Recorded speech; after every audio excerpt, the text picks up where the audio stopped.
Pemain timnas Indonesia Marcelino Ferdinand angkat bicara soal rumor yang menyebutkannya akan merapat ke klub kasta kedua Liga Inggris, Oxford United FC.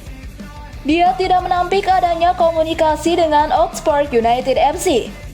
Namun ia belum berbicara terlalu detail terkait hal tersebut saat ini. Sebagaimana diketahui, mantan pemain Persebaya Surabaya itu tidak melanjutkan kerjasama dengan tim asal Belgia, KMSK DZ. Sebab kontrak pemain itu telah usai pada 30 Juni 2024. Marcelino menyatakan bahwa dirinya akan tetap berkarir di Eropa untuk musim depan. Dia pun belum mau membocorkan tujuan baru dalam karir sepak bola profesionalnya. Saya tegaskan, saya masih di Eropa, tapi klubnya masih rahasia, kata Marcelino Ferdinand dalam acara Meet and Greet bersama PSSI di Rumah Indofood Jakarta Fair Kemayoran, Jakarta pada hari Kamis 4 Juli 2024. Marcelino Ferdinand mengatakan terkait Oxford United FC, itu belum tentu menjadi pelabuhan barunya. Pasalnya saat ini belum ada kesepakatan secara resmi antara klub itu dan masih ada berbagai kemungkinan ke depan. Belum tahu, kita lagi proses. Ada beberapa opsi juga kita obrolin. Ya, kita lihatlah sampai saya tanda tangan. Baru, ujar Marcelino. Marcelino mengatakan dimanapun nantinya berada akan berusaha mendapatkan jam terbang lebih banyak. Hal itu dilakukan agar dia dapat semakin berkembang dan mendapatkan banyak pengalaman berharga. Pasti saya bisa beradaptasi. Yang pasti dan yang kedua, pasti saya bisa dapat menit bermain. Jadi saya berharap saya bisa berkontribusi lebih banyak di klub baru, pangkas Marcelino. Legenda Malaysia kembali dibuat takjub oleh Timnas Indonesia U23 usai lolos sampai ke perempat final Piala Asia U23 lalu.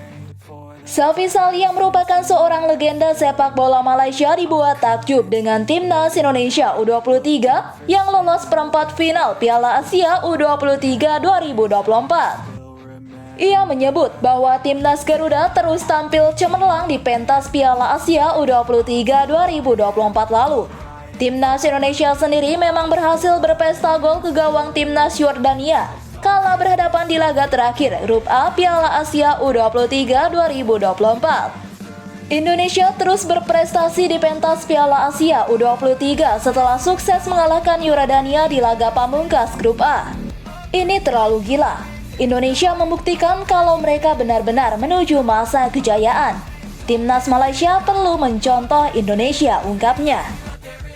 Kemenangan atas Yordania itulah yang akhirnya membawa Timnas Indonesia lolos ke perempat final Piala Asia U23 2024. Skuad Garuda Muda berhasil finish sebagai runner-up Grup A dengan 6 poin. Terpaut satu angka dengan Qatar U23 yang keluar sebagai juara Grup A.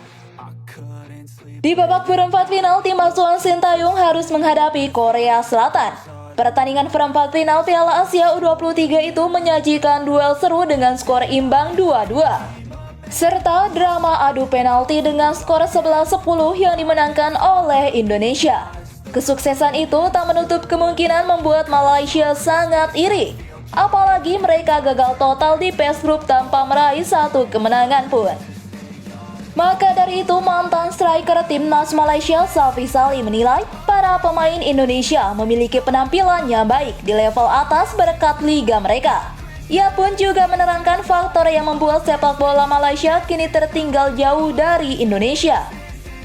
Ketika saya bermain di Indonesia, mereka punya banyak pemain berbakat. Jumlah klub profesionalnya juga banyak, tuturnya. Di liga mereka punya banyak tim di divisi teratas Liga 1, tepatnya 18 tim. Lalu ada divisi lain yang punya 20-28 tim, lanjut Safi.